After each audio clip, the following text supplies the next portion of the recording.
오늘은 새롭게 받은 것 새롭게 사용합니다 라는 제목으로 하나님의 말씀을 상고하겠습니다. 예수님께서 감람산으로 가셨다가 지금 초막절이 이어지고 있습니다. 감람산으로 가셨다가 예수님께서 다시 다음날 이른 아침에 성전으로 오셔서 말씀을 전하시는데 한 무리가 웅성웅성하면서 한 여인을 끌고 옵니다. 비참하게 머리는 불어 헤쳐지고 그리고 얼굴에는 두려움과 수치가 가득 찬 여인이 끌려 나오는 거예요. 그들을 끌고 나온 사람은 당당합니다. 왜냐하면 그들은 의인들이었기 때문에. 말씀을 잘 지키는데 다른 사람들이 보기에도 야, 어떻게 저렇게 말씀을 잘 지키나 할 만큼 훌륭한 서기관들과 바리새인들이 이 여인을 끌고 와서 예수님 앞에 세우고 이렇게 묻습니다. 율법에 이와 같은 여자, 가늠하다가 현장에서 잡힌 여자는 돌로 치라고 명하였는데 선생은 이 여자를 어떻게 말하겠습니까? 여기에는 딜레마가 있는 거예요. 왜냐하면 예수님이 늘 사랑을 말씀하셨는데, 그런데 예수님께 돌로 치라 하면 율법은 지키지만은 돌로 치라 하면 예수님의 말씀과 맞지를 않는 거예요. 뿐만 아니라 돌로 치고 말고의 문제는 뭐에 저촉되는가 하면 그때 당시에는 로마법에 저촉이 되는 거예요. 그러면 아니다, 돌로 치지 말라 하면 뭐에 저촉이 되는 거예요? 이 모세의 법을 부정한 것이 되는 거예요. 그러니까 이러지도 저러지도 못하는 그러한 질문을 던져서 그들 예수님을 시험하려고 하였습니다. 예수님께서 아무 말씀도 하지 않으세요. 이거 우리는 포즈라 그러죠. 노래할 때도 잠깐 멈추는 것, 대화하다가도 잠깐 멈추는 것은 열을 식히기 위한 거죠. 그들이 막 흥분해 있으니까 예수님 가만히 구부리시고 뭔가 땅에다가 이래 쓰세요. 뭔지는 아무도 모릅니다. 그런데 무엇인가 땅에 쓰는데 이 사람들은 그걸 주목하지 못하고 계속 채근하는 거예요. 대답해달라는 거죠. 율법에서는 이렇게 가늠하다가 잡힌 여인 돌로 쳐 죽이라고 했는데 당신의 생각은 어떠하냐? 그리고 예수님을 시험하여 넘어뜨리고 고소할 빌미를 얻고자 그 사람들은 채근했습니다. 예수님께서 일어나셔서 그들에게 이렇게 묻습니다. 너희 중에 죄 없는 자가 있느냐? 먼저 돌로 치라. 너희 중에 죄 없는 자가 먼저 돌로 이 여인을 쳐라 하고 예수님께서 말씀하시고 나서 대답도 듣지 아니하시고 다시 구부리시고 뭔가를 또 손가락으로 땅에 쓰세요.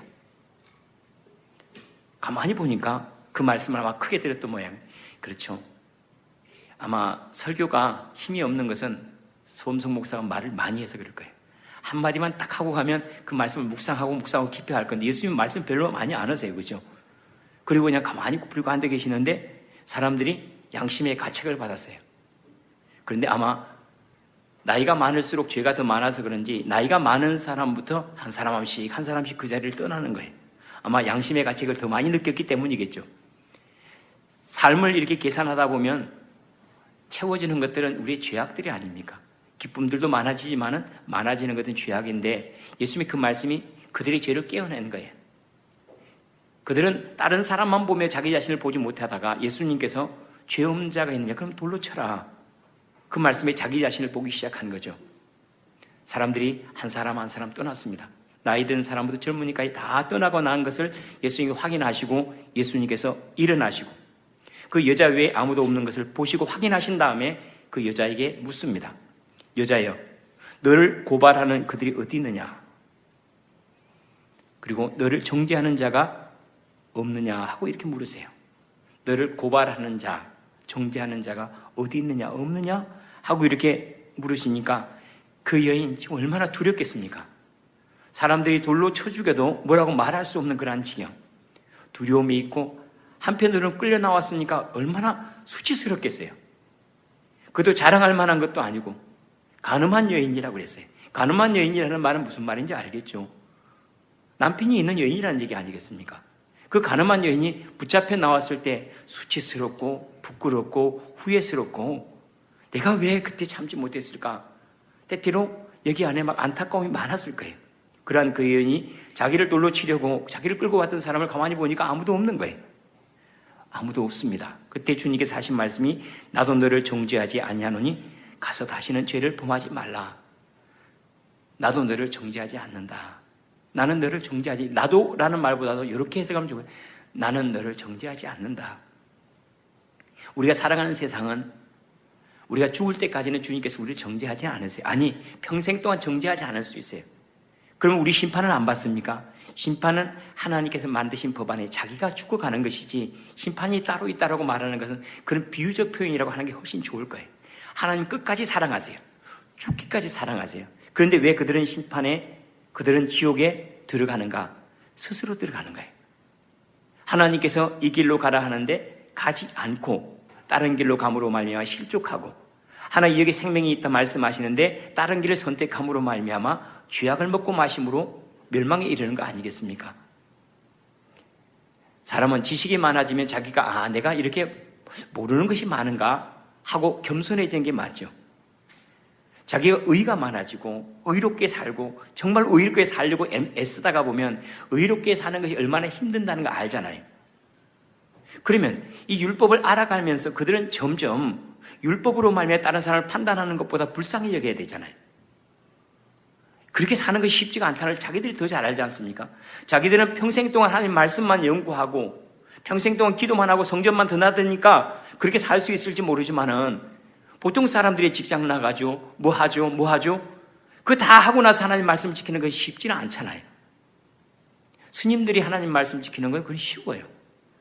그런데 모텔에서 하나님 말씀 지키는 건 그거 어려워요. 그렇죠? 현장에서 지키는 건 쉽지가 않아요.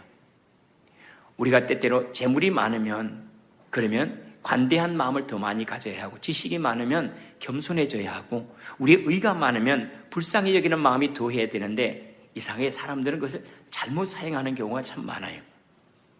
하나님의 율법은 우리들에게 하나님의 마음을 주고 하나님이 원하시는 길을 밝히 보여줍니다. 이렇게 좋은 것들을 자기 자신을 살피면 이것은 너무 좋은 거울이 돼요. 내 속에 있는 죄악을 드러내서 고칠 수 있게 되고, 내 안에는 부족함을 드러내서 기도하게 하고, 내 안에 모자란 부분 때문에 하나님을 의지하게 하고, 하나님의 말씀과 율법은 우리를 거룩하도록 만들어내요. 그런데 이것을 가지고 다른 사람을 봐버리면 그러면 칼이 돼요. 날카로워져요. 신앙은 자기 자신에 대해서 날카로우면서 다른 사람들에게 한없이 관용하게 하는 것이 신앙입니다. 하나님을 바르게 믿는다는 것은 자기 자신에 대해서는 철저해져요. 점점 세밀해져요. 악마는 디테일에 있다 하는 얘기 여러분 들어보셨죠? 악마는 다른 표현으로 말하면 지극히 작은 일 때문에 넘어지게 한다는 거예요. 그러면 순종도 마찬가지죠. 진짜 순종은요, 작은 것에 있어요. 작은 것에. 모든 것들이 사실은 작은 것에. 성경에서 그런 얘기를 하지 않습니까? 지극히 작은 일에 충성하였으며 내가 10골 다스린 권세를 주리라 하고 말씀하신 것처럼, 우리가 우리 자신을 살피면 지극히 적은 일까지도 자기 스스로를 살피면서 부끄러워져요. 자기 자신이 철저하게 살피는 사람들은 다른 사람을 향해 날카로울 수가 없어요. 자기 자신이 날카롭지 않은 사람은 항상 다른 사람을 향해 날카롭습니다. 그런데 그거 알죠? 왜 사람들은 다른 사람을 비판하는가? 비판할 때 자기가 의롭다고 여겨요. 누군가 막 허물을 뒤집어 씌우고 누군가를 비판하고 비난하면 그러면 자기가 의롭다고 여겨요. 그래서 비판은 사람들이 자기 의로움 속으로 숨어드는 거예요. 그래서 비판할 때 사람들이 시원해집니다. 그러면 우리는 비판하지 말라 하신 주님의 말씀대로 그냥 대충 살아라, 좋고 나쁜 것도 없고 그렇게 살라, 그런 얘기는 아닙니다. 선하다 악하다는 건 하나님께 속한 것이니, 많은 사람들이 선하다고 해서 선이 아니고 몇 사람이 악하다고 해서 그것이 악한 것이 아니고, 선하고 악한 것의 기준은 하나님께 있는 것이 틀림없죠. 그래서 우리로 하여금 선악과 열매를 먹지 말라고 말씀하셨어요. 그러면 우리는 선하다 악하다는 관심 없이 살아야 됩니까? 그렇지 않습니다. 주님께는 심지어 음식조차도 부정한 것과 정한 것을 구별해 살라고 그랬어요. 사람들과 어울릴 때도 하나님께서 복된 자리가 그렇지 않은 자리가 있으므로 어울리는 거 조심하라고 그랬어요. 사람들과 접촉하는 것도 듣는 것도 마찬가지고 받아들이는 것조차도 조심하라고 얘기했어요. 아니, 판단하지 않고 어떻게 조심할 수가 있습니까? 여기에서 우리는 비판하는 것과 분별하는 것을 구별을 하지 못하는 경우가 많습니다. 주님께서 분별하지 말라는 얘기가 아니고 비판하지 말라는 뜻이에요. 분별과 비판은 뭔가, 이렇게 얘기를 한번 해볼까요? 누군가 우리가 비판을 해요. 당신은 왜 하나님 말씀을 이렇게 지키지 않았습니까? 뭐 하지 않았습니까? 하는 이야기는 하나님 말씀이 지키기 어렵고 자기도 어려운 거 지켰다는 뜻이에요. 그런데 우리가 하나님의 말씀이 지킬 때 너무 좋아요. 너무 행복해요. 그것으로 말미암아 자유를 누렸고 기쁨을 누렸어요. 그렇다면 지키지 않는 사람이 어떤 마음을 가질까요? 불쌍한 마음이 들죠. 왜 저 사람이 이렇게 좋은 것을 못 가질까? 이렇게 행복한 일을 못 가질까? 그래서 비판하는 사람과 분별하는 사람의 차이는 뭐예요? 분별하는 사람은 불쌍히 여깁니다. 사람들 긍휼히 여겨요. 왜요? 이렇게 좋은 건 내 자식도 이렇게 좀 했으면 좋겠는데 저 사람들이 왜 이런 기쁨을 못 누릴까? 이런 자유를 못 누릴까? 어떻습니까? 여러분 주님의 말씀을 지키지 못하는 것에 안타까운 마음이 듭니까? 비판하는 마음이 듭니까? 비판하는 마음이 드는 것은 여러분들 그렇게 죄를 짓고 싶은 나는 참고 있는 거야 라는 말이에요. 나는 그렇게 안 하고 싶은 줄 나도 그렇게 하고 싶은데 내가 참는 거야.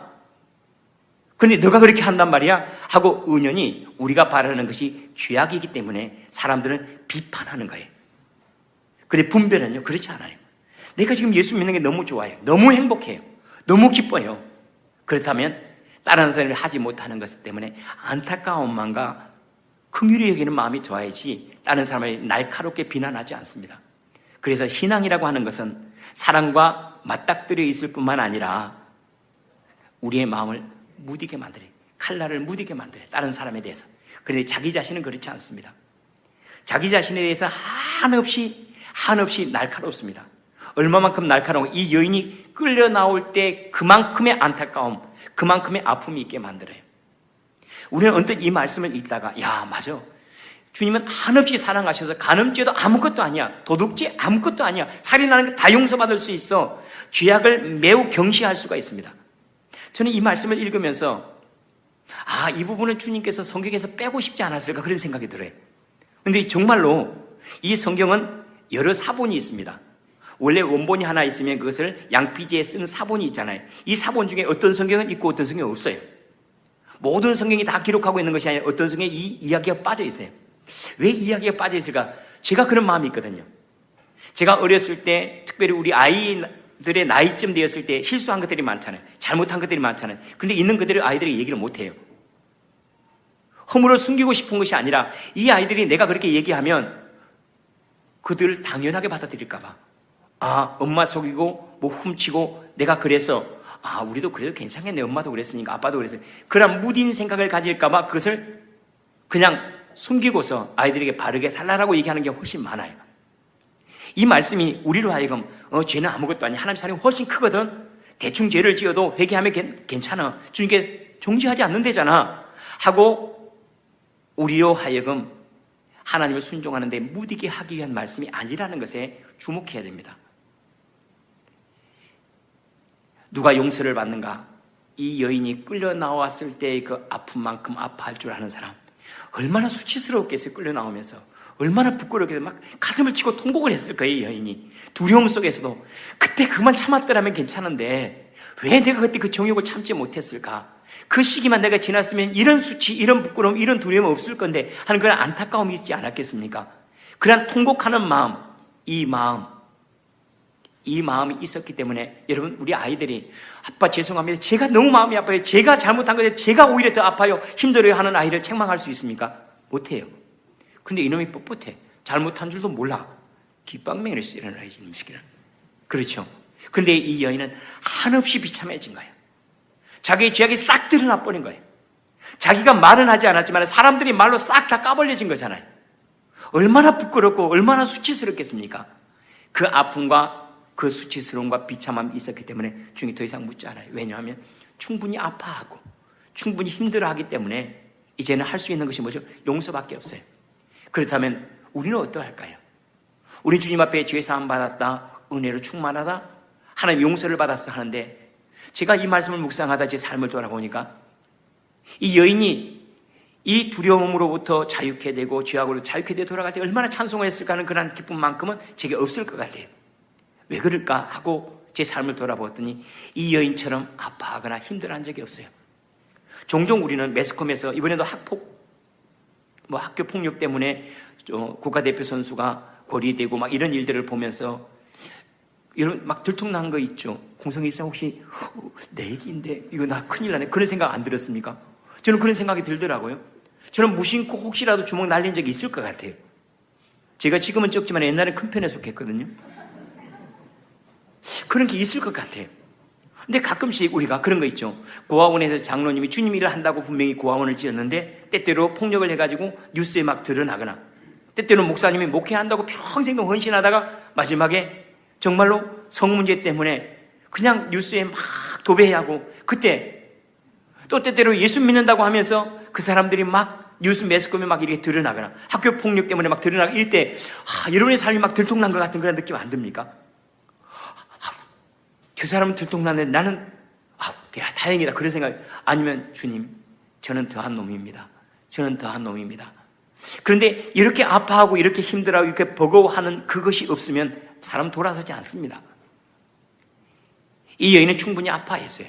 아파하는 사람만이 용서받을 수가 있어요. 자기 죄악에 대해서 혐오스러워할 만큼 자기 죄악에 대해 깊이 반성한 사람만이 그 자리를 떠날 수가 있거든요. 그런데 이 여인은 그만큼 아파하고 힘들어하는 과정이 있었어요. 이것을 주님 보여주신 거예요. 더 이상 그 여인에게는 할 필요가 없어요. 그 여인에게는 새로운 인생이 주어진다면 절대로 갈 수가 없어요. 왜냐하면 이미 이것이 얼마나 비참한 인생이라는 것, 이렇게 사는 것이 얼마나 수치스러운 것이라는 것, 이거는 숨길 수 없는 사실이라는 걸 알았기 때문에 다시 한번 주어진 인생이라면 그렇게 돌아갈 수가 없거든요. 우리가 주님 앞에 회개하는 것이 이와 같은 거예요. 아파하고 힘들어하고 버거워하고 모든 것들이 다 드러나 수치스럽고 내 속에 있는 마음들이 한번 싹 드러난다고 생각해 보세요. 이 여인이 끌려올 때 그런 마음처럼 사람들이 내 마음을 다 알아버리네. 보는 것마다 다 들통난 것 같아요. 내가 말하는 것마다 다 아는 것 같아요. 내 속에 품고 있는 생각들과 내 속에 품고 있는 남들을 비난하는 마음, 밴댕이 같은 마음, 또 용서하지 못하는 마음, 음란한 마음, 이것들이 사람들이 다 보고 있는 것 같아요. 그때 아마 우리는 이 여인이 끌려 나올 때 그런 마음처럼 비참해질 거예요. 사람들 눈동자 맞추기도 아마 버겁고, 지난번에 누군가 그런 얘기를 해요. 목사님하고 악수하고 눈 맞추는 게 힘들다고 그래요. 왜냐하면 들킨 것 같아서 잘 못 봐요. 제가 눈이 자꾸 어두워져서 더 잘 못 봐요. 그런데 한번 생각해요. 다 드러난다고 생각했어요. 다 보인다고. 그런데 이 여인은 다 드러나버린 거예요. 이 여인이 용서받을 수 있었다는 이 사실 자체가 그냥 용서받은 게 아니라니까요. 이 과정이 있었기 때문에 그래요. 이 과정이 사람들을 통해서 드러나는 것처럼 우리는 하나님 앞에 혼자 서서 이런 과정을 가져가야 됩니다. 그래야지 우리가 자유할 수가 있어요. 신앙은 참 패러독스, 역설이라고 하는 것들이 분명합니다. 그것은 뭐냐면 울면서 오는 기쁨이 있어요. 주님 죄송합니다, 죄송합니다, 주님 죄송합니다 할 때 갑자기 여기에서 새롭게 올라오는 기쁨이 있어요. 우리가 약해서 할 수 없을 때 우리는 막 무너지는 것이 아니라 그때 우리가 알아가는 게 있어요. 아, 지금까지 하나님의 사랑이 나를 덮었구나, 하나님의 은혜가 나와 함께 했구나 하는 것들. 그러니까 이게 이상하게 분명히 울면 슬퍼져야 되는데 울면서 기쁜 것이 있고, 이상하게 두려움이 엄습해 오면 우리가 처져야 되는데 오히려 그 가운데 올라오는 용기가 또 새로워지고, 모든 것이 다 드러나면 비참해져야 되는데 한편으로 존귀함이 찾아오는 것들, 이런 영광이 우리 가운데 있는 것이 틀림이 없습니다. 예수님께서 십자가를 지실 때 이 여인이 끌려올 때 그 비참함처럼 끌려가시는 거거든요. 예수님께서 십자가 지로 올라가셔서 죽으시는 것이나 이 여인이 그 현장범으로, 가늠하는 현장범으로 잡혀가지고 예수님 앞에 끌려오는 그 순간이나 거의 비슷하지 않아요? 비참하고 초라하고 비난하고 손가락질하고 초라해지고 내가 왜 그랬을까? 이러한 부분에서 그가 뭐가요? 죄가 처리가 돼요. 우리 죄의 문제들이 처리가 될 때 그렇게 처리가 됩니다. 죄의 용서를 가볍게 받는 사람은 기쁨이 덜합니다. 깊이 아파하면, 그러면 깊은 곳에서 올라오는 기쁨이 새롭게 있는 거거든요. 이러한 기쁨을 만나기를 원하면 베드로 사도가 닭이 울 때 늘 울었던 것처럼 우리는 우리 스스로가 비참하다는 사실을 늘 알아야지 주님의 존귀함을 취합니다. 하나님, 나는 옛날로 돌아갈 수가 없는 존재입니다. 사도 바울은 이것을 뭐라고 고백한지 알죠? 사도 바울은 오호라, 나는 공고한 사람이로다. 이 사망의 몸에서 누가 나를 건져내겠는가? 이 사망의 몸에서 사도 바울은 날마다 이렇게 자기 자신이 비참하다는 걸 알았기 때문에 주님을 붙잡지 않고 살 수가 없는 거예요. 십자가의 은혜를 붙잡지 않고는 기쁨이 없는 거예요. 주님을 의지하지 않고는 살아갈 수가 없는 거예요. 왜 어떤 이들은 주님을 깊이 만나고 큰 은혜 안에 다른 게 없어요. 내가 얼마만큼 비참하다는 걸 알고 내 안에 있는 죄악이 얼마나 내 안에 크다는 사실을 보는 사람, 그 사람만이 하나님의 사랑을 크게 만날 뿐만 아니라 다른 사람을 향하여서 관대해져요. 왜요? 그 사람 마음을 알거든. 내가 그때 왜 그랬던가를 알거든요. 그래서 날카롭지 않습니다. 혹 우리가 많이 배워갑니까? 그러면 그 지식으로 늘 자기 자신을 낮출 수 있기를 바랍니다. 혹 우리가 재물이 많아지고 부유해집니까? 그 부유함으로 그것이 내 것이 아니라는 은혜가 많아져서 나누고 베풀고 섬기기를 즐거워하시길 바랍니다. 혹 우리가 신앙생활을 잘하거든 이 신앙생활 잘하는 이러한 즐거움과 기쁨이 다른 사람을 향하여 측은지심이 되어서 안타까운 마음이 더하고 긍휼한 마음이 더해갈 수 있기를 바랍니다. 이런 마음대로 우리가 우리 자식들을 키울 때 그렇지 않습니까? 이렇게 사는 것이 훨씬 좋은데 그렇게 살지 못하는 아이들을 생각할 때마다 마음이 아프잖아요. 그냥 가볍게 생각해도 되는데 그렇게 깊이 빠져가지고 근심하는 아이들을 보면 우리가 불쌍한 마음이 드는 것처럼 하나님 말씀이 기쁨이 되고 감격이 되는 사람들은 비판하는 대신에 분별할 때 그때 오히려 우리에게는 불쌍한 마음, 긍휼한 마음이 더한다는 사실은 너무나 분명하다는 사실입니다. 주님께서 죄 없는 자가 먼저 돌로 치라 할 때 그들은 양심의 가책을 받고 한 명씩 떠나갔다고 그랬어요. 양심의 가책을 받고 떠나버린 거예요. 양심의 가책을 받고 여러분들 어떻게 처리합니까? 양심의 가책을 많이 받죠. 우리는 하나님 말씀 앞에 설 때마다 부끄럽고 또한 성도들을 바라볼 때마다 미안하고 부끄럽고 그때 어떻게 뒤로 돌아 숨어버립니까? 사실은 제일 엎드려야 될 사람들이 이들이거든요. 자기가 가지고 있는 의로 다른 사람을 죽이려고 했잖아요. 내가 가지고 있는 의로 다른 사람을 죽이려고 하면 그 살인자죠. 내가 가지고 있는 지식으로 누군가를 뭉개뜨리려고 한다면 그 사람이 살인자예요. 내가 가지고 있는 재산으로 누군가를 비참하게 만든다면 이 바리새인과 서기관과 다를 게 하나도 없어요. 내가 가진 것으로 다른 사람을 품을 수 있어야 하고 용납할 수 있어야 하고 관용할 수 있어야지 그게 진짜 복인데 이것 때문에 누군가를 죽일 수 있다면 누군가를 비참하게 하거나 초라하게 한다면 그것은 절대로 우리에게 복이 아니라는 사실이에요. 왜 주님께서는 그렇게 율법을 잘 지켰던 바리새인과 서기관들에 대해서 경고하셨는가? 그들은 그것으로 자기의 자랑을 삼고 사람을 죽였어요. 공부 많이 하십시오. 그러나 그 공부로 다른 사람을 위해야지 다른 사람을 기를 죽인다거나 아니면 그를 멸시한다면 그럼 우리가 이 바리새인과 다를 게 하나도 없고 여러분들이 많은 재물을 가지십시오. 그러나 그 재물을 가지고 누군가를 멸시한다면 그렇다면 바리새인과 다름이 없습니다. 이 모든 것들을 까닭에 내가 주님을 더욱 사랑할 수 있게 되었고 주님의 길을 갈 수 있게 되었다면 그것은 복인 것이 틀림이 없죠. 사람들이 다 떠났습니다. 그리고 그 여인과 주님만이 딱 맞닥뜨렸어요. 너를 고발하는 자가 있느냐? 너를 정죄한 자가 있느냐? 없습니다. 이 자리가 매우 중요합니다. 사람들이 때때로 조롱하고 때때로 비판하고 평가할 때 그때 우쭐했다가 때때로 열등감에 사로잡혔다가 왜냐하면 이 사람들로부터 자유롭게 할 수 있는 것, 사람들의 평가로부터 자유롭게 할 수 있는 것은 뭔가 하면 내가 은밀한 중에 내게 말씀하신 주님의 음성을 들을 때예요. 사람들이 뭐라 하더라도 나는 늘 내 편이야, 내가 너와 함께 하잖냐 하는 주님의 음성을 들어야지 세상에 자기를 향하여 조롱하고 비판하는 사람 앞에서 당당하게 살아갈 수가 있어요. 똑똑하고 지혜롭고 권세 있는 사람 앞에서 그래도 나는 가난하지만은 하나님의 은혜로 찬송할 수 있게 살아갈 수 있는 것은 뭐냐면 이렇게 주님과 나만이 홀로 서 있는 시간, 사람들을 다 배제하고 나를 향하여 조롱하는 소리로부터 자유롭고 나를 고발하는 사람부터 떠나 있어서 하나님 앞에 나는 누굽니까? 하나님 앞에 나는 누굽니까? 나는 너를 정죄하지 않아. 그때 이 여인은 비로소 여전히 사람들이 가도 손가락질 할 거예요. 저 여인이 그랬던 사람이야. 저 여인 붙잡혀갔네. 예수님 만나서 간신히 용서받은 사람이야. 그렇게 조롱하더라도 그래도 다시 거룩한 인생을 살아갈 수 있는 용기는 다른 데서 오는 게 아니에요. 사람들에게 인정받으려고 아니에요. 묵묵하게 나는 다시 새로운 인생을 살아갈 수 있는 용기는 바로 주님과 맞닥뜨려서 듣는 소리예요. 이것을 우리는 뭐라고 얘기하는지 알죠? 이것을 예언이라고 그러는 거예요. 아, 주님이 나를 용서하셨구나.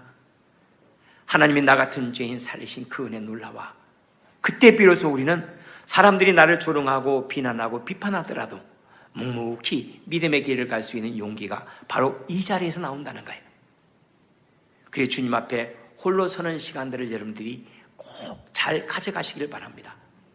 하나님 앞에서 하나님 앞에 인정받는 나의 모습들, 말씀 앞에서 발견되는 나의 의, 말씀 안에서 나를 도우시고 지키시는 하나님의 영광을 만날 때 그때 비로소 우리는 사람들 앞에서 당당할 수 있고 나를 향하여 돌을 던지든 비난하든 내가 믿음의 길을 두려워하지 않고 갈 수 있다는 사실입니다.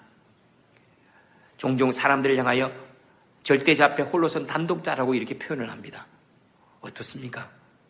여러분들은 사람들을 다 떠나서 나를 평가하는 모든 평가를 다 떠나서 너를 정죄한 자가 있느냐? 고발한 자가 있느냐? 라는 바로 그 자리로 여러분의 마음을 가지고 주님을 대면하는 시간들을 갖습니까? 언젠가는 우리가 다 그 자리에 가야 될 때가 옵니다. 내 옆에 있던 사람들 다 지나가고 나와 함께한 동료들 다 떠나갈 때 언젠가는 우리가 이 몸으로도 홀로 하나님 앞에 서야 될 때가 있습니다. 그러나 우리는 살아가야 될 인생이 길기 때문에 지금은 늘 우리 마음이 하나님 앞에 홀로 서는 시간들을 가져야 됩니다. 그때 주님의 음성을 들을 줄 알아야 됩니다. 나는 너를 정죄하지 않아. 이 말씀을 들을 때 얼마나 자유해요. 저도 성경 말씀 가운데 이 말씀을 크게 만난 말씀 중에 하나로 취합니다. 이 말씀을 들을 때 제가 얼마나 자유했는지 몰라요. 왜냐하면 저한테 주님께서 너 이거 왜 그렇게 했어? 너 그때 왜 이렇게 했어? 하고 한마디도 묻지 않냐 하시고 내가 새롭게 준 인생이니까 새롭게 살아라. 내가 새롭게 준 것이니까 소중하게 살아야 돼 라고 말씀하시는 소리를 듣고 얼마나 자유했는지 몰라요. 왜냐하면 요즘에 치유 기법 중에 우리 그런 거 있죠. 뭐 내적 치유한다고 해가지고 옛날 그 추억들을 싹 끄집어내가지고 옛날 그때 아빠에게 억압당하고 엄마에게 힘들고 또 내가 그때 죄를 지고 싹 드러내 용서해 주기도 하고 용서받기도 하고 그런 치료법들이 있단 말이에요. 그런데 주님은 그렇게 한 번도 안 하세요. 아파하고 힘들어하는 건 내가 해야 될 일이고 나는 안 묻겠다는 거예요. 그러나 우리가 회개할 부분들은 내가 해야 돼. 내가 아파하고 힘들어. 그러나 주님은 한마디도 묻지 않으세요. 너 왜 그 일 했어? 너 왜 그 일 했지? 한마디도 묻지 않냐 하시고 이제 새롭게 살아야지. 새롭게 준 인생이니까 새롭게 살아라. 나 묻지 않겠다. 그러나 내가 용서받았으니 용서받은 자로 살아야 하고 나는 너를 내 아들이라고 취하겠으니까 내 아들로 살아가야 하고 나는 성령을 내게 보낼 터이니 너는 성령으로 살아가라. 이걸 가리켜서 은혜라고 하는 거예요. 일일이 하나하나 다 챙겨가지고 이거 해결됐어 안 됐어 해결됐어 안 됐어. 그런다고 우리 인생이 해결될 수 있는 게 뭐가 있겠습니까? 그리고 우리가 누구를 용서해요? 우리가 과거를 기억해가지고 누구를 용서할 수 있고 또 그 사람들에게 내가 용서를 빈다고 그 사람이 나를 용서해 줄 수 있고 용서는 하나님께 속한 거예요. 그래서 우리가 용서받는 문제도 하나님 앞에 홀로 서서 주님 저는 죄인입니다. 많이 비참하고 다시 그 자리로 가기 싫고 이런 혐오스럽고 비참하고 다른 사람의 조롱과 멸시가 있는 자리로 가기 싫습니다. 새로운 인생으로 살겠습니다라고 말할 때 그래 그렇게 살면 되지 뭐. 그렇게 살아라. 바로 믿음이라고 하는 이거예요. 주님께 용서하셨으므로 용서받은 자로 살고 주님께 받아주셨으므로 주님 안에서 살고 주님께서 우리에게 은혜를 베푸셨으므로 감사하고 살아가는 것. 그래서 그런 줄 알고 살아가는 거예요. 그런 줄 알고 아멘. 주님께서 말씀하시니 그런 줄 알고 살아가겠습니다. 나도 너를 정죄하지 이 표현 나도 너를 정죄하지 않냐는 표현보다 이렇게 얘기해요. 나는 너를 정죄하지 않는다. 그런데 우리가 자식을 키울 때 똑같아요. 그렇죠? 주님께서 세상에 우리 부모님을 비유를 하물며 하늘에 계신 너희 아버지일까 보냐 그런 얘기를 많이 하세요. 그런데 우리가 우리 자식을 키우다가 그런 거 많이 느껴요. 여러분 자식을 정죄하는 부모 있습니까? 아니라니까요. 자식을 정죄하는 부모는 한 명도 없어요. 자식이 죄를 지으면 뭘 부모는 말해요? 내가 못해서 그래. 저놈이 환경이 안 좋아서 그래. 친구를 잘못 만나서 자기 아들은 죄가 하나도 없어. 다 다른 사람 죄예요. 이게 뭐예요? 끝까지 신뢰해 주는 거예요. 하나님은 우리를 정죄하지 않습니다. 주님께서 그런 말씀 누가 우리를 정죄하리요? 누가 우리를 그리스도의 사랑에서 끊으려 우리를 누가 정죄하리요? 하나님 우리를 정죄하지 않습니다. 우리를 심판하지도 않습니다. 하나님 끝까지 용서하시고 용납하시고 받아주세요. 그런데 목사님 그러면 우리 심판 안 받고 지옥도 없습니까? 지옥은 하나님께 보내셔서 가는 것이 아니라 그들 스스로 가는 거예요. 그들이 그 길을 택함으로 죽는 거예요. 그들이 사망의 길을 감으로 죽는 거예요. 주님께서 말씀하신 그 길은 끊임없이 사랑입니다. 용납하고 사랑하고. 그래서 뭐라고? 보라, 지금은 이러할 때, 지금은 우리가 살아있는 동안이에요. 내가 살아있는 동안, 그때는 뭐죠? 은혜 받을 만한 때요, 구원의 날이로다. 우리는 그 은혜와 그 사랑 안에 머물러 있는 겁니다. 주님께서 마지막 말씀을 그렇게 하시죠. 난 너를 정죄하지 않은데 이제는 내가 다시는 죄를 범하지 말아라. 지금까지는 너를 위해 살았지만 이제 그렇게 살지 말아라. 제 동기 목사님도 이번에 돌아가시긴 했는데 참 마음이 많이 아픕니다. 두 교회를 하나로 이렇게 연합해서 교회 성전 건축을 딱 마치고 나서 돌아가셨어요. 그런데 그분이 한 15년 정도 10년, 15년 정도 됐나요? 10년 정도 됐겠네요. 그때 이 죽을 병에 걸렸어요. 근데 다시 장기 이식을 해서 살아나셨는데 그분이 그렇게 소중하게 사시더라고요. 그러면서 늘 하시는 말씀이 덤으로 받은 인생이라고 그래요. 우리도 다 그랬죠. 우리 정영석 선생님 덤으로 받으신 인생이죠. 우리 가끔씩 정말로 의학적으로는 살아갈 수 없는데 내가 생명이 유지가 되면 그때 나 덤으로 받은 인생이야. 그런 얘기를 많이 하죠. 그 덤으로 받은 인생을 소중하게 살아야 돼요. 전과 다르게 살아야 돼요. 지금 주님께서 우리에게 거듭난 은혜를, 죄사함의 은혜를 주신 것은 다르게 살라고 주신 거예요. 옛날처럼 살라고 주신 것이 아니고 다른 기쁨으로 살고 다른 것을 담으로 하고 살고 다른 것을 기뻐하고 다른 인생을 살라고 우리에게 주신 생명. 그래서 뭐래요? 새 생명이라고 그래요. 옛날처럼 살라고 옛 생명이어야 되는데 하나님이 주신 세상이 다르고 복이 다르고 은혜가 다르기 때문에 새 생명을 우리에게 주셨다라고 얘기합니다. 예수님을 믿을 때 주님은 우리에게 동일한 은혜를 주셨는데 내가 너에게 새로운 생명을 주는데 다시는 옛날처럼 살지 말아라. 이 여인에게 다시는 죄를 범하지 말라 말씀하신 그대로 다시는 옛날처럼 살지 말아라. 좋은 것을 담기를 바랍니다.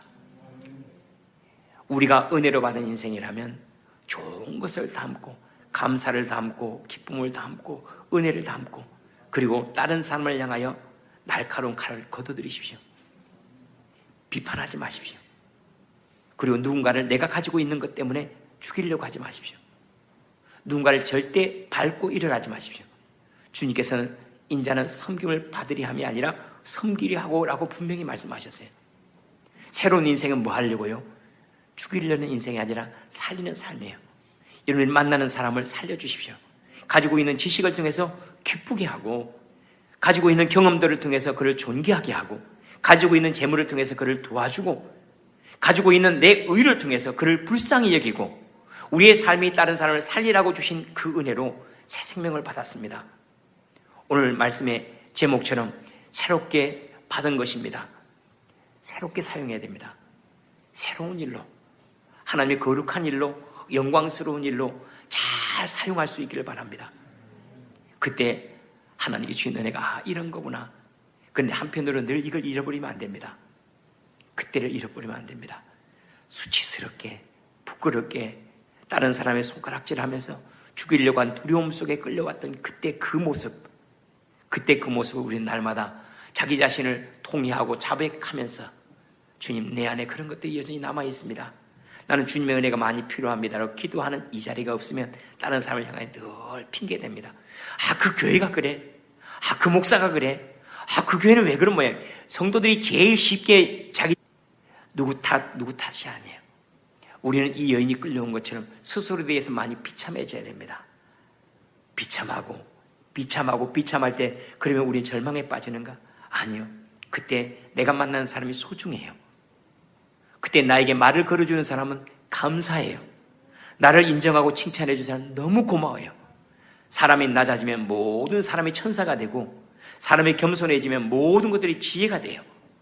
우리가 하나님의 말씀대로 의대로 살려면 깊이 내려가야지 하나님의 말씀을 존귀하게 따라갈 수 있고 내가 비참해져야지 하나님의 능력을 사랑할 수가 있습니다. 우리는 그들을 많이 배워가죠. 점점 내가 자랑했던 것들이 없어지지 않습니다. 우리 그래도 예수 믿기 전에는 꽤 괜찮았던 사람 아닙니까?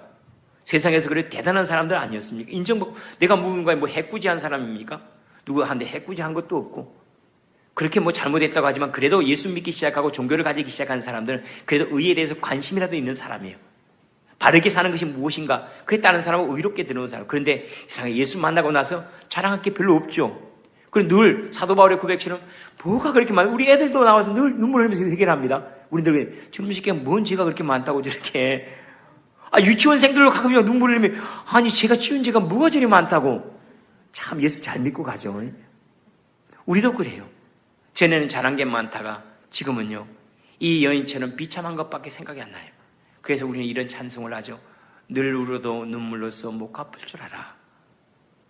이 눈물밖에 드릴 것 없어 또 눈물을 흘립니다. 그런데 감사하게도 그때 이상하게 눈물을 흘리면 괴로워야 되는데 여기에 자유가 와요. 내 자신의 부족함을 인정하고 나면요 그때는 내 안에 자유가 와요.